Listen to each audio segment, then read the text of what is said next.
ఈరోజు మీతో ఒక చిన్న విషయం షేర్ చేసుకుంటా అండి. నా పెళ్ళైన కొత్తలో మా అత్తయ్య వాళ్ళ దగ్గర ఒక 1 మంత్ ఉన్నా. తర్వాత ఇంకా మా బావ బిజినెస్ చేసుకునే దగ్గరికి తీసుకెళ్ళిండు. ఇంకా అక్కడికి వెళ్ళిన తర్వాత నాకు ఎవరు తెలియదండి, చుట్టుపక్కల వాళ్ళు తెలియదు, ఎవరు పరిచయం లేరు. ఇంకా వాళ్ళని పరిచయం చేసుకుని వాళ్ళతో మాట్లాడాలన్న తెలివి కూడా నాకు ఆ టైంలో లేదండి నిజం చెప్పాలంటే.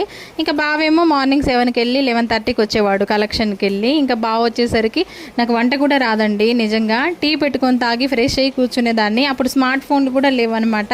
ఇంకా అస్తమానం మా అమ్మ నాన్నని గుర్తు చేసుకుని ఏడవడము, మా పెద్దమ్మ కోడళ్ళు, మా అన్నయ్యలు, మేమందరం అక్కడ పుట్టింటి దగ్గర సరదాగా ఉండేది కదా, ఇంక అందరినీ గుర్తు చేసుకొని ఏడవడము. బాగా వచ్చేసరికి ఏడ్చుకుంటూ కూర్చునేదాన్ని. ఏమైందంటే మా వాళ్ళందరూ గుర్తొస్తున్నారు అనేదాన్ని. 3 రోజులకు ఒకసారి 4 రోజులకు ఒకసారి తీసుకెళ్ళి అక్కడ వదిలిపెట్టి వచ్చేవాడండి. ఇట్లా ఒక 1 ఇయర్ వరకు అంటే నిజంగా చాలా ఇబ్బంది పెట్టినా అండి.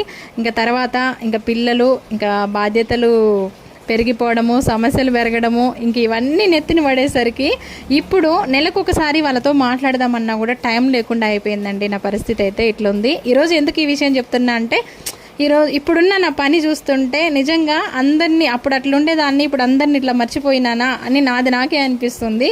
ఒక్కొక్కసారి బాధ వేస్తుందండి. కానీ తప్పదు, ప్రేమలు అనేటివి అట్లనే ఉంటాయి. ప్రేమలు ఏమాత్రం కూడా తగ్గవు అందరి మీద. కాకపోతే మన బాధ్యతలు అనేటివి వాటిని కొంచెం దూరం పెట్టాల్సింది వస్తుంది. మీకు కూడా ఇలానే అనిపించిందా? వీడియో నచ్చితే లైక్ చేయండి అబ్బా.